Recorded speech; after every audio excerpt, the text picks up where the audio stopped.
Welcome to this next video in the SolidWorks course. I'm going to go over the final sketching skills that would be helpful to know before we start creating solids like this one. Here I've got a 6-bolt flange, and I want to go over a few ways that you can make the sketch for this. I'll take the most simple one first. That will be a little bit more work than you would need to otherwise, but this will probably be a good example in how to make sketches in several different ways, and if you're still working on sketches, this could be helpful. I'll make 3 circles. First one will be the OD of the flange, or the outer diameter, and we'll make that, say, 6 inches.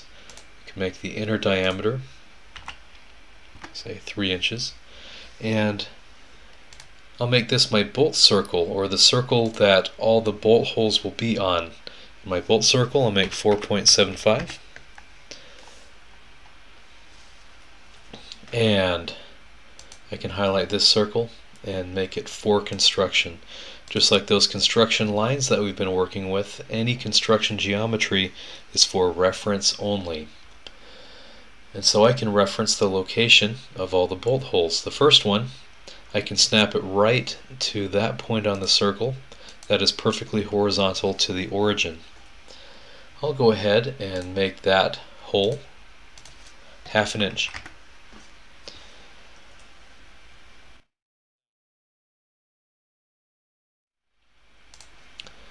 I'll make 6 more holes.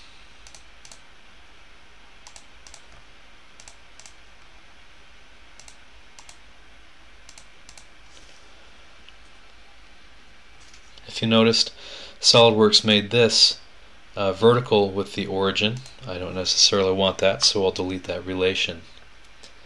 Now I'll add a series of center lines, because if you'll notice, I snapped these holes onto the construction circle, but I need to define an angle that they can be equally spaced at. So I'm going to use a center line.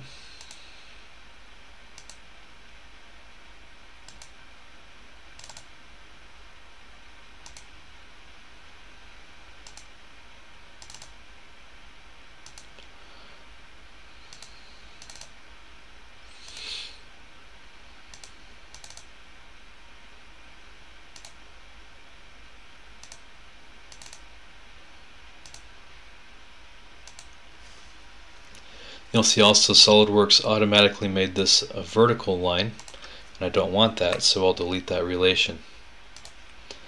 Now, I know I've got 6 bolt holes that I want evenly spaced, and I know that a circle is 360 degrees, and I know that each circle then should be a sixth of whatever the full circle is, so I'll say 360 divided by 6, and I can do that for each hole.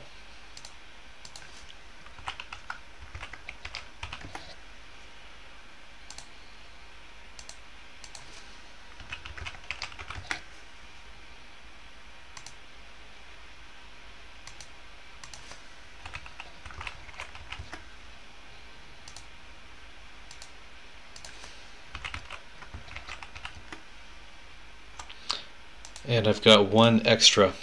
I made one too many. So here I've got 6 bolt holes. Notice they can vary in size. I'll select all of them and choose equal. Now we've got a fully constrained sketch, and this will produce the flange that we have seen before. Now, what are some easier ways that we can start making these? Well, I'm going to go back and go through another method that I believe takes a lot less work. Notice when you go to delete something in a sketch, sometimes you'll see this box come up in SolidWorks. This is telling us that if I delete a construction circle, I'll be deleting certain relations or dimensions along with that, and that's fine. So I'll say enter.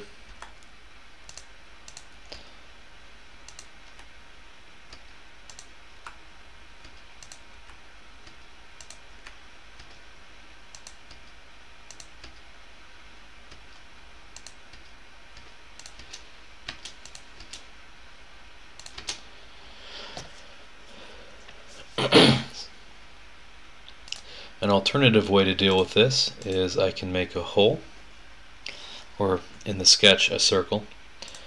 Click the center point, click the origin, choose horizontal, and then from the origin to the center point I can make that 4.75 divided by 2. That's the distance of my bolt circle. I can make this 1/2 inch, and I've got a fully constrained hole. Then I can go to my sketch menu up here and choose circular sketch pattern from the menu. And it asks me what parameters. I can choose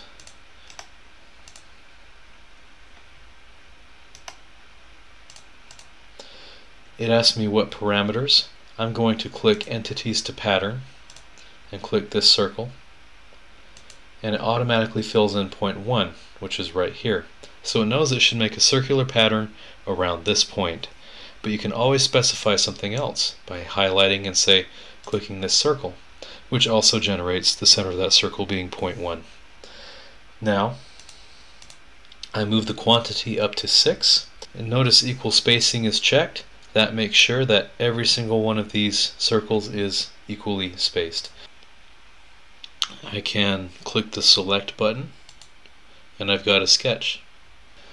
Notice these aren't fully constrained because they're blue. If I go to drag one, you'll see that the center point of the pattern is not constrained.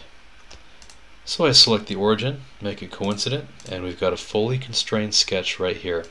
So we've made the same sketch with a lot less effort and a lot less dimensioning.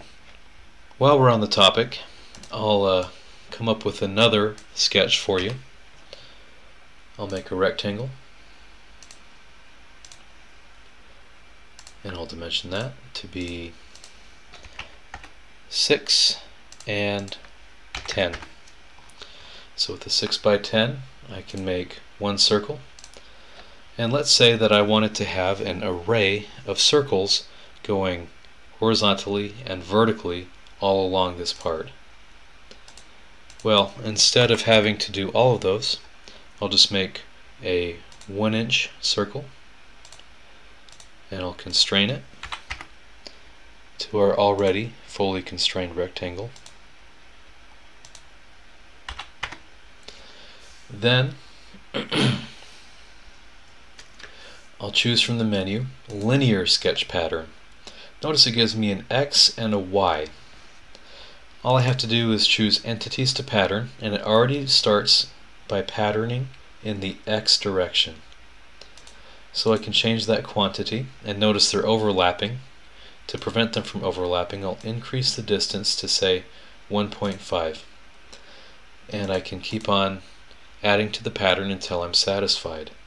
Then in the y-axis I can also up the quantity, and I can make the spacing probably 1.4 or whatever dimension I want, because we're the engineers. That looks pretty good. And again, things are not fully constrained, and that's because the distance in between the entities just needs a dimension. So I'll use the dimensions that we've used before.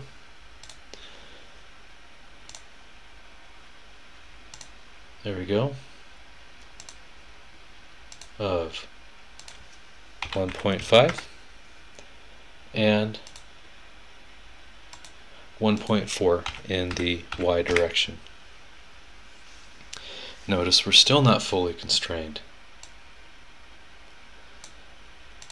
So, to constrain that, notice that they just don't know if they should be vertical or what.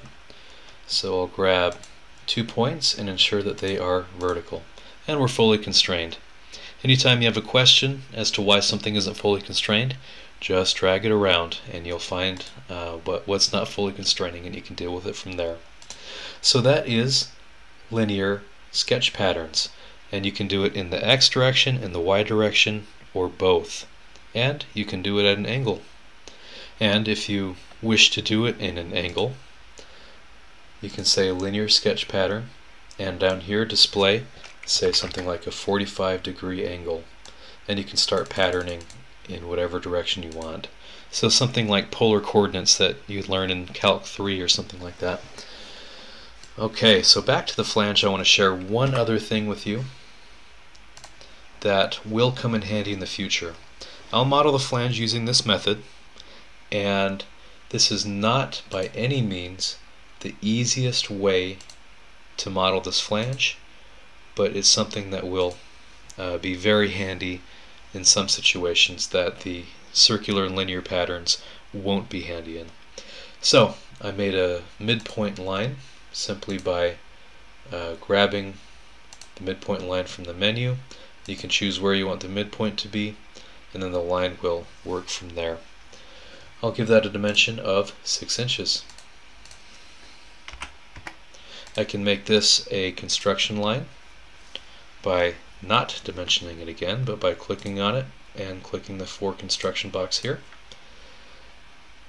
I can make an arc. Now I want this arc to end at a horizontal.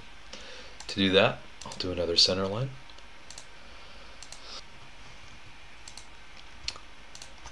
And I'll make it tangent to a horizontal construction line. And we're fully constrained. Notice this is not fully defined, but because it's for reference only, it doesn't have a bearing on the finished product. So SolidWorks still tells us we're fully defined down here, despite a construction line not being fully constrained.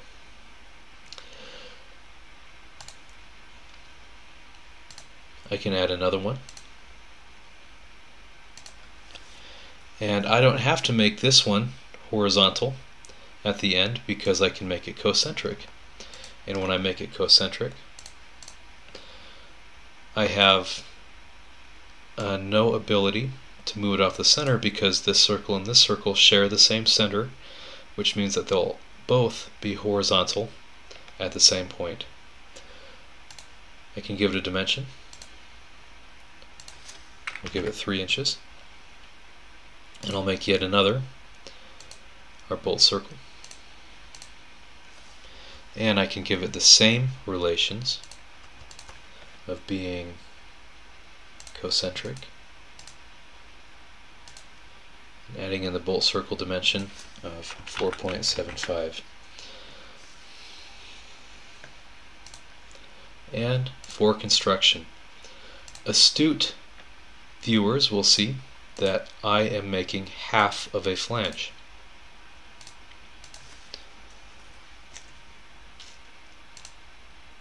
I can dimension these.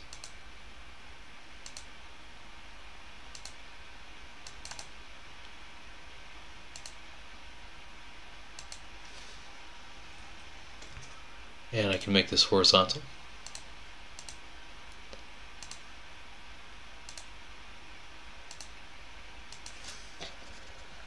(60°), which is a 1/6 of 360. Dimension on the whole. And now I can make these circles all equal.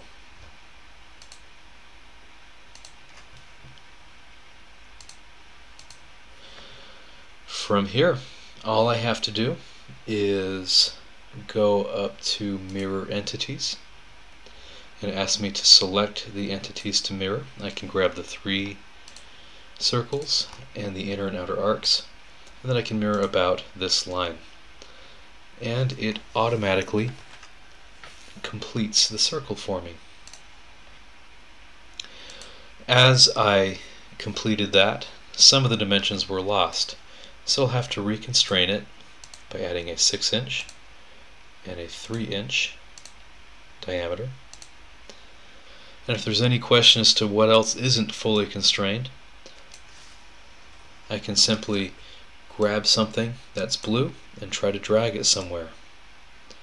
We're not fully constrained on the center, so I can grab this center point and make it coincident on the origin, and we're fully constrained once more. So we made half a flange and we're able to make a full flange from it using the mirror features. Some of the circular patterns will be even less work, but there will be times when mirror is the best option when making a sketch. You'll notice how handy the construction geometry is because nothing in our finished flange will have anything to do with this line or this line or this line or this line. It will just look like a flange. So the construction geometry is phenomenal for being able to reference a bolt circle without having a bolt circle anywhere in the finished product. And that's why these are for reference only. Well, congratulations on making it this far. We'll start making solids in the next video. See you then.